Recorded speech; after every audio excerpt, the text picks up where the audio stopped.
Good day mga ka-JT sa kalam at ito nga pala po spotted Master Chris Marcabera, si Master Delbert, Sir Jaime at shoutout sa dalawang Viva Boys na si Jasper Goren at si Harry Haronado na laging laseng. At ayan naisipan ko pong pumanikuri sa malapit lang po dito sa Pansol, sa upo ng Pansol yan, sa Riviento. Tumambay lang po tayo dyan, nagmekus-mekus, nagpapawis lang po ako after ko po niyan. Siyempre, akitin ko rin po yung kabila.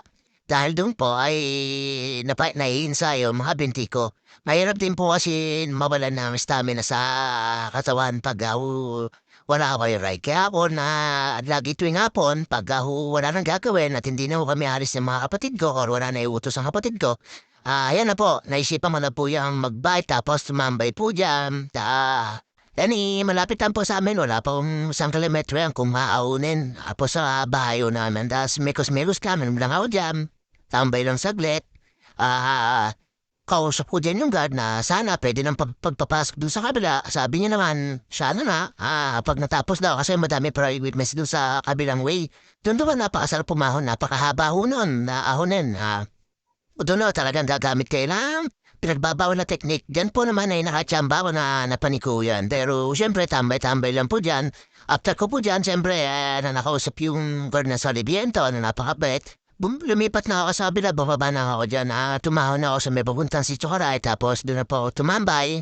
At ayan po, nagre-ready na po ako dyan. Siyempre, kunin ko na po yung camera. Wala po tayong taga-camera. Tapos ayan, after ko pumaon na si Chokaray, ayun na po, hindi na po ako nag-video sa ahon kasi medyo na-slide yung gulong ko. Gawa ng nabasa po dun sa baba.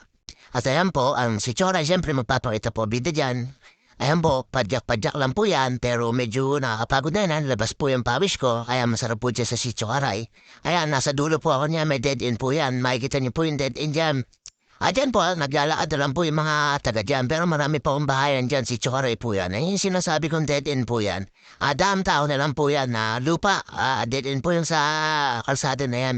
After ko po dyan, excuse me po, at after ko po dyan maikot na yan, bumaba na po ako sa bike dyan kasi medyo delikado magdusong dyan na nakakatakot pa taas. Punta pa ako sa may bandang gitna at ayan tumambay po ako dyan at picture-picture. Mekus-mekus, inom ng tubig, pa-cute. Ayan po, upo-upo dyan, medyo pagod na. Kung ano nangyari, karigot ng bike, papakit lang po tapos inayos lang. Siyempre, gagawa ng para si JT sa alam para makita niyong nagpapakute.